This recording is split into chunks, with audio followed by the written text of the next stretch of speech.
Jika benar indikasi terjadinya penyalahgunaan data pribadi ini terjadi, tentunya bukan hal yang sepele. Hanya satu saja data pribadi yang disalahgunakan dapat dijerat dengan Undang-Undang PDP. Apalagi ada ratusan orang yang datanya digunakan dengan tidak benar. Seperti yang diduga terjadi di Desa Sukabakti, Kabupaten Garut tadi, setidaknya ada 400 lebih orang yang diduga ini mendadak memiliki utang di PT Pemodalan Nasional Madani atau PNM. Lalu bagaimana kejadian sebenarnya akan saya tanyakan langsung kepada Kepala Desa Sukabakti, Bapak Wawan Gunawan. Dan sebelumnya kami dari pihak CNN Indonesia juga sudah menghubungi pihak PNM langsung agar bisa bergabung dalam dialog malam hari ini. Namun hingga kini dialog terjadi tidak kunjung kami mendapatkan respon dari pihak PNM. Saya akan menyapa langsung Pak Kades. Selamat malam Pak Wawan. Malam. Pak Wawan, awalnya kasus ini diketahui dari informasi yang beredar karena ada salah seorang warga yang melapor ditagih utang tapi tidak merasa melakukan peminjaman. Dan setelah itu diketahui ternyata banyak nih yang mengalami hal serupa, ada ratusan. Bagaimana prosesnya hingga ketahuan ratusan warga ini juga mengalami hal yang sama seperti tadi satu orang yang melapor, dan jumlahnya hingga saat ini yang terdata sudah ada berapa? Pertama yang melapor mengadu waktu itu warga RW 06 mengadu waktu itu jam 2 pagi dini hari. Kebetulan saya waktu itu monitor di Desa Sukabakti. Saat itu melapor bahwa dia pernah ditagih oleh pihak, bahasanya bukan bahasa PMM tapi bahasa Bang Emok. Nah itu, ternyata si ditagih itu tidak merasakan pinjem.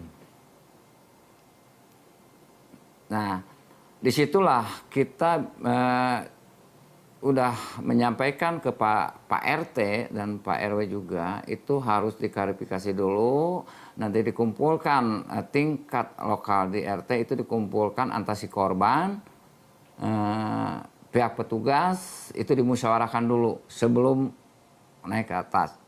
Nah sekarang sesudah itu kita kenapa mendapatkan sampai ratusan korban tentang penagihan? Karena ada warga pergi ke kantor PNM.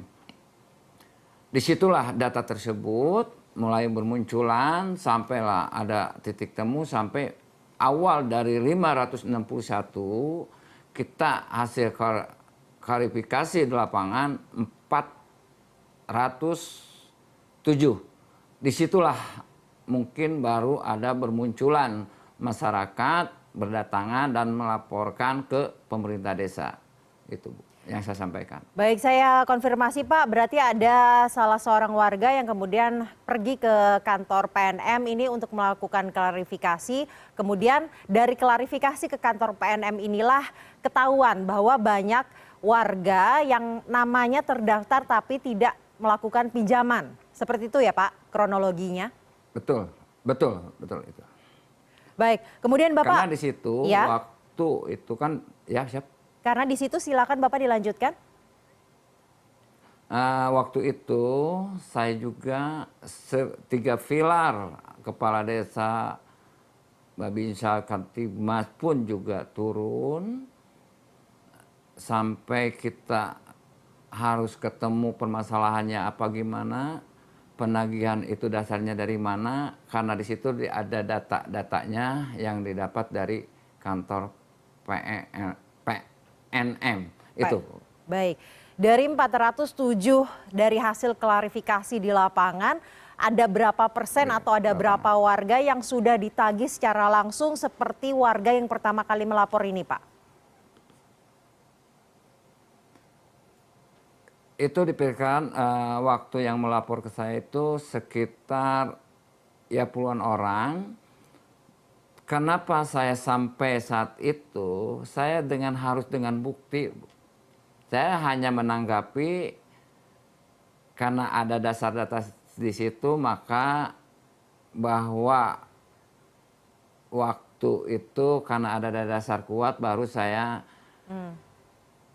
membuat panggilan ke pihak-pihak PNM itu.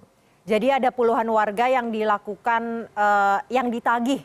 Nah, penagihan ini dilakukan ada yang datang langsung ke desa atau melalui telepon atau seperti apa, Pak? Menurut laporan yang dibuat oleh warga. Nah, menurut laporan dari warga itu, dia tuh langsung datang ke rumahnya. Warga tersebut saya tidak pernah dan tidak merasakan pinjam itu. Maka data di situ ada data orang-orang tersebut. Kedua, ada warga di luar pun juga sama itu melalui telepon. Itu yang terjadi.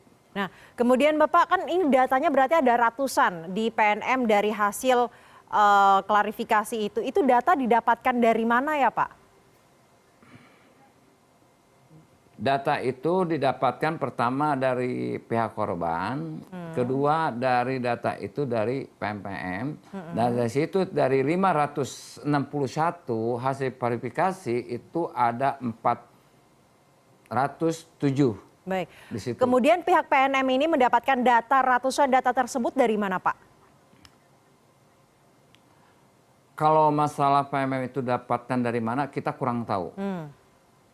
Dari pihak PMM yang lebih tahu. Kenapa? Saya hanya membela korban masyarakat yang mendapatkan penagihan itu tidak mempunyai utang. Itu aja, Bu. Baik. Ternyata utang tersebut ditagih. Nah itu.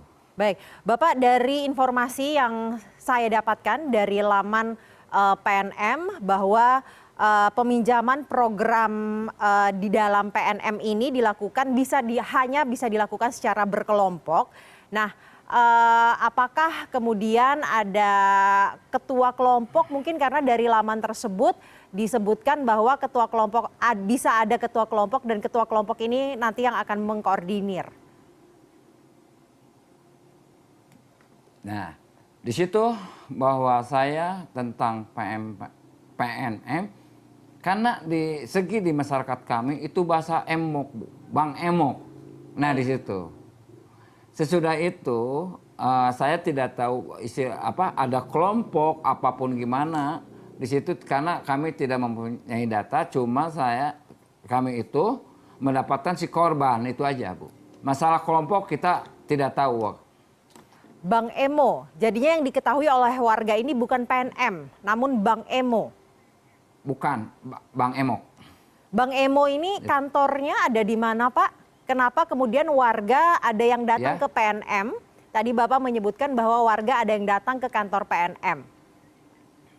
Kalau kantornya Bang Emo ini di daerah Bapak ada di mana? Kalau sebetulnya bahwa Bang Emok ini peribahasa orang masyarakat, Bu. Ternyata di dalamnya itu kita ada PT PNM itu. Makanya saya juga kaget.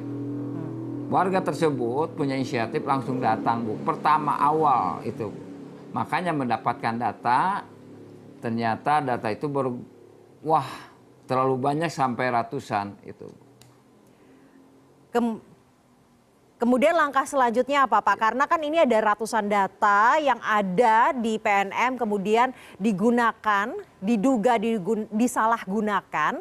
Apakah ada indikasi mungkin dari para korban ataupun pihak institusi lain yang membantu para korban bahwa datanya disalahgunakan atau indikasi apa, Pak? Dari pihak warga bahwa dia itu meminta dihapus dari data-data bahwa itu dia tidak merasakan pinjam, itu minta dihapus sampai jangan checking. Itu aja, minta dipertanggungjawaban oleh pihak PNM. Baik, warga minta dihapus ya, Pak? Itu aja. Baik, kemudian dari laman PNM ini ada informasi juga bahwa untuk pencairan dana ini harus dilakukan pertemuan secara mingguan. Apakah Bapak sebagai kepala desa pernah melihat adanya pertemuan mingguan ini dilakukan secara rutin oleh warga? Saya tidak mengetahui permasalahan ada pertemuan mingguan atau bulanan. Saya tidak tahu, bahwa saya itu tahunya karena ada warga kami di sini ditagih tidak pernah pinjam ke PMPM atau ke Bank Emok, istilah orang Garut itu aja.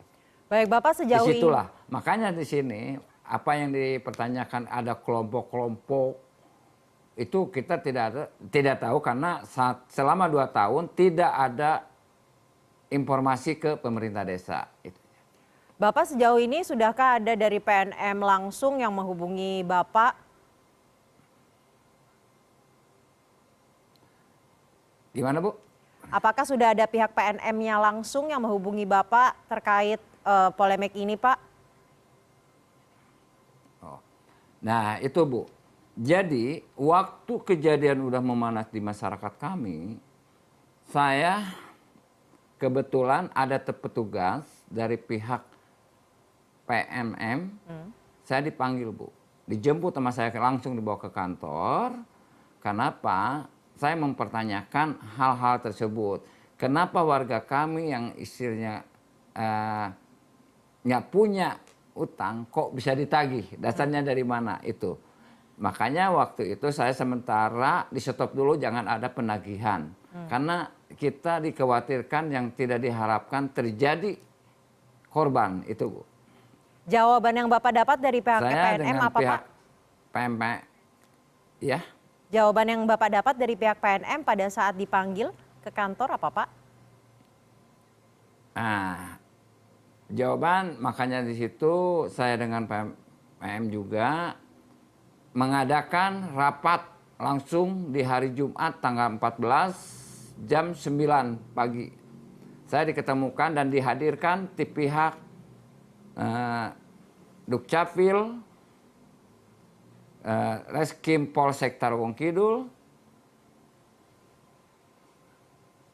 BPD, Lembaga Desa, RT RW, Baik. Babinsa Babimas itu juga dihadirkan dan korban juga ada. Baik, Di situ itu ada artinya titik temu. baik, itu artinya seluruh institusi ini sudah didudukan bersama dan kasus ini sudah sampai ke Ya. tangan kepolisian ya, Pak ya? Singkat saja terakhir, sudah Ya, sampai sudah ke tangan diserahkan. kepolisian ya? Nah, makanya di situ hasil dari rapat waktu itu semua diundang dipanggil oleh pemerintah desa oleh saya untuk minta pertanggungjawaban nama korban itu dikembalikan lagi dihapus nama yang ada Baik, Pak. ada di data. Itu. Baik, semoga penyelidikan yang dilakukan kepolisian cepat memberikan hasil dan nama baik warga Desa Sukabakti ini dapat dikembalikan, dapat diperbaiki segera. Terima kasih Kepala Desa Sukabakti Wawan Gunawan telah bergabung bersama kami malam hari ini di CNN Indonesia Prime News.